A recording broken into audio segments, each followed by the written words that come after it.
my good friend, Dr. Tony Alessandra.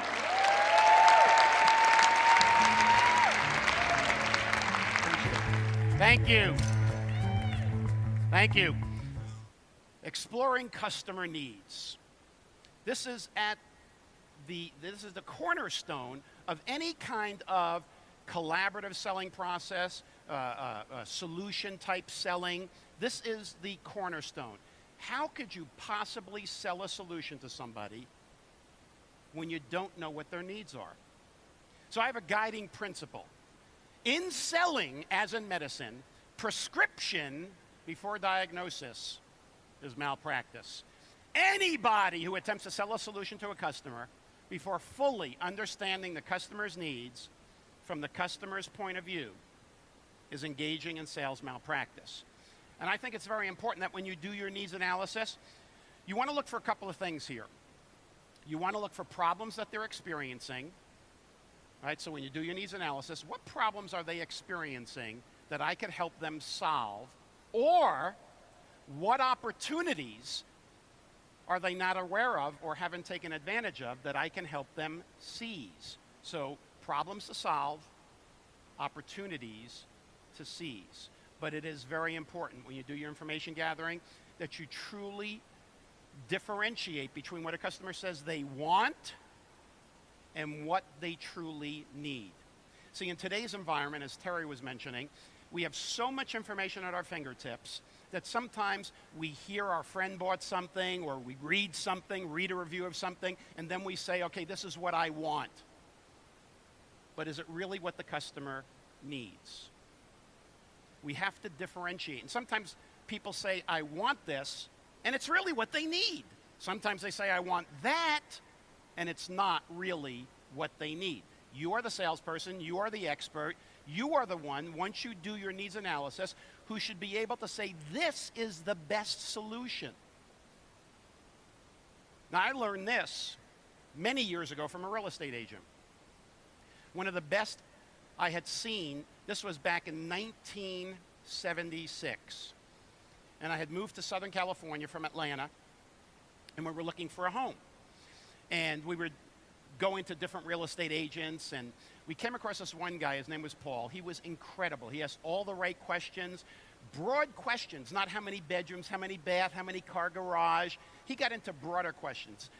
Paint a picture for me of the type of area. Don't mention an area. Give me a picture of the type of area. Because if you mention an area, that's the area. But if you paint a picture, there might be 3 areas that fit that picture. Is everybody with me? So he did those kinds of questions. You know, tell me a little bit about your family. How long do you expect to live in the home? How many children do you have? Do you expect to have any additional children while you're living in the home? He says, Tony, I know you're Italian and your family travels in packs. Do you need, stuff like that. But in the middle of all this, my wife said to him, Paul, we absolutely must, non-negotiable, must have a 1-story home. Now, trick question. Is that a need or a want? We don't know. It's certainly a want, but we don't know yet if it's a need. So here's what Paul did, and I think this is a great question. When you want to differentiate between a want and a need, here's what Paul said. He said, no problem, we can find you a 1-story home. But do you mind if I ask, why is it so important to you to have a 1-story home? And he did it in a very non-threatening way, in a more of an informational way. So my wife said, because my mother lives with us. Now, me, I'm Italian, I couldn't help it. We always go like this. So I gave her that eye roll. He caught it, but she didn't. And she said, my mother lives with us, and she has a bad hip. Where we lived in Atlanta, we had a 2-story home, all the bedrooms upstairs, main living area downstairs. And several times a day, my mother wanted to go up and rest. And it was physically painful for her, and I don't want her to go through that anymore. Now, would a 1-story home work? Would it? Yes. But now that you know what it is she's trying to accomplish, what other solutions might come into play here? A 2-story home, right? See, if we don't do information gathering, it limits possibly our amount of solutions. So he said, now that I know what it is you're trying to accomplish, not only can I look for 1-story homes, but certain 2-story homes where your mother's bedroom is on the main living area and the master bedroom is upstairs. And he said, that way, your mother never, ever has to walk up and down the stairs again. And with that, she smiled. And then he looked at me and said, better yet, she can't. So we bought a 3-story home. Now, I'm not going to tell you what kind of questions to ask, but typically, if you're doing a needs analysis, open-ended, broad stroke questions are absolutely the best. So I'm not going to tell you what kind of questions to ask, but these are some pretty decent questions, and kind of go off of this. And by the way, I notice a lot of people taking notes, and as Hiram mentioned, it's great to take notes. That's, you're halfway there. But at the end of this presentation, I'm going to put my email address up there. If you want a copy of these notes, send me an email. I'll send it to you. All right, so you don't have to worry about taking copious notes because you cannot keep up with me. I'm now exiting the slow part of my speech. I'm going to speed it up a little now. So here's a little bit about the kind of exploring questions we would ask. Tell me a little bit about your company and how you train and educate your employees. What are your thoughts about how the changes and trends in the industry will affect your business? What are the top 3 business concerns you're facing today? These are great questions to get somebody to open up so you can see where they are, what their mindset is. What opportunity, this is a beauty. This is a beauty. What opportunities from us or our competitors do you see as being missed or overlooked? I'll tell you, this question will get you information that no other question will get you. And this last one is even better. If you were a sales rep for us, what would you offer your customers to increase value and differentiate yourself from your competitors? Well, I got to tell you, you're asking them to play the role of you. If you were a sales rep, absolutely incredible exploring questions. Now, let's talk a little bit about how we truly, especially in today's market, which is highly competitive, how do we differentiate ourselves from the competitors, especially if you have a product that people see as a Me Too product, almost like a commodity. I don't see any difference. I just want to buy on price. Any product can be differentiated. If they can differentiate water, they can differentiate anything. Now, how many of you have ever in your life bought a can of Maxwell House coffee? Can I see your hands? Or at least your parents in your household, Maxwell House. So you know what Maxwell House coffee is, right? And how many of you have ever gone to Starbucks? Can I see your hands? Wow, even more people. All right?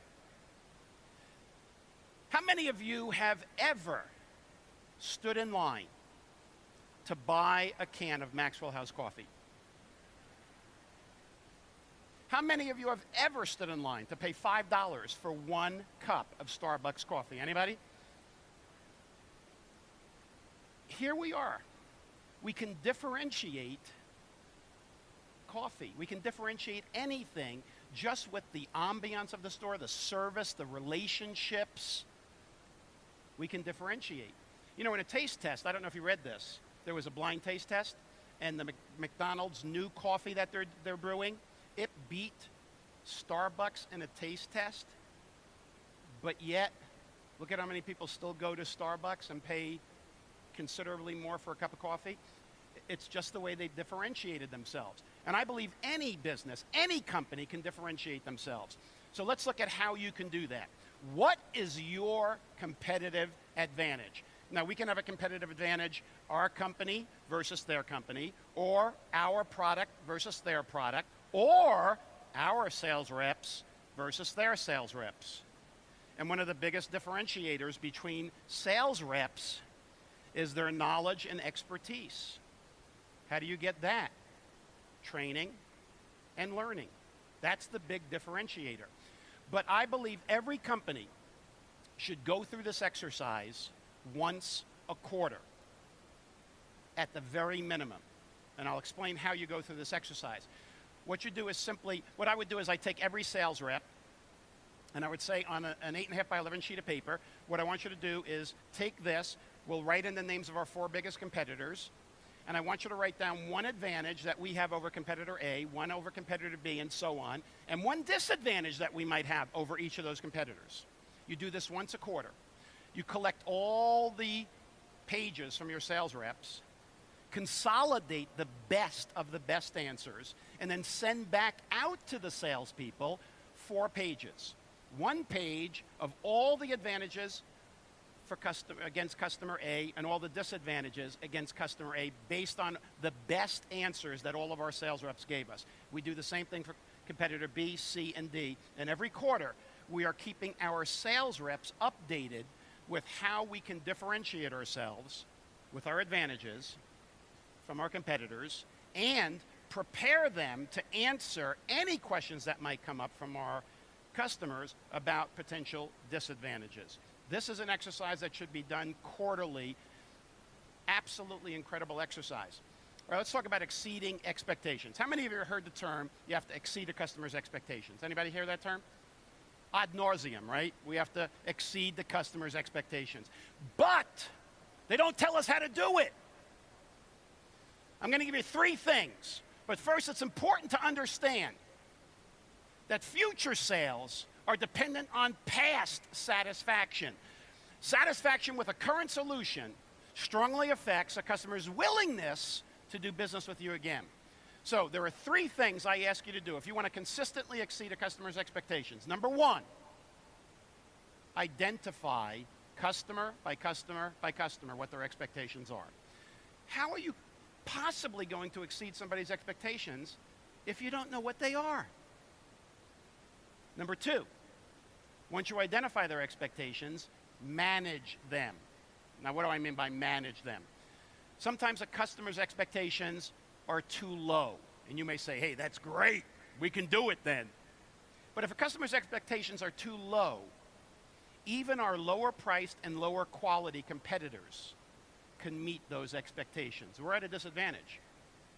What if a customer's expectations are too high? As good as you may be, if they are unrealistic, we cannot hit it. I remember doing a lot of business in the year 2000 in the financial services industry. Do you remember that industry? We had one once, didn't we? And all of the financial advisors were kind of crying. Because what happened, I don't know how many of you remember 1999. Anybody have money in the market in 1999? Unbelievable, that market. But what it did is it set unrealistic expectations. Because what the financial advisors were finding out is that when they sat down with their clients in January of 2000 to go over the previous year and look forward to the coming year, they were finding that 70 and 80-year-old clients who had a zero tolerance for risk were saying, look, I don't want any risk. I want a return of my money more than a return on my money. I'm only looking for a 24% return this year. Whoa. Now, it was colored by what happened in 99, but there is no way, based on historical returns, that they were going to do 24%. So it's important that we identify, manage, and then on an ongoing basis, monitor how well we're doing. You can't just sell and then hope things are going to go right. And if you wait too long, the problem can either, at least perceptually, from the customer's point of view, get bigger and bigger and bigger, harder to solve, more expensive, more time-consuming to solve it. The quicker you can find out that a customer has a problem, the faster, the cheaper, the more likely you're able to solve it. I almost believe that we should make it easy for customers to complain. I know you don't like complaints, but to me, a complaint is a gift because it gives me the opportunity to make something right, not just for that customer, but maybe all the other customers who are experiencing the same problem but aren't telling me about it. It reminds me of a client of mine that I worked with, a fast food chain in the Southeast. They were having horrendous problems. Don, you used that term, a culture of, years ago I heard you say that this company had a culture of neglect or something like that. I don't remember what it was. But this company, across the board, complaints were rampant. The employees, the management could care less. And a lot of the complaints were going up to the district, the region, and corporate. So they got a new president. President got disgusted with all these complaints, and he decided on a creative solution. He put a red phone on the counter of every restaurant. And the red phone was like one of these bat phones. You ever see those? No dials, no buttons. It simply had a sign. Dear customer, if you have a problem at this restaurant that has not been resolved to your satisfaction, simply pick up the phone and you will be talking to the president of the company and he will resolve your problem. 2 weeks go by after it was installed. Not a single call, not a single complaint. And of course, the CEO thought it was a telecom installation problem, that the phones were not working. But when he dug deeper, here's what he found. Let's say you're the manager of the restaurant and you see a customer reaching for the phone. That's all that had to happen. They were called placebo phones, maybe. So, what we want to do, if we can bring up the slide again, what we want to do is when a customer has a problem, we just want to make sure that we take individual ownership and responsibility to make sure it gets resolved. And that is the way that we create moments of magic and exceed the customer's expectation.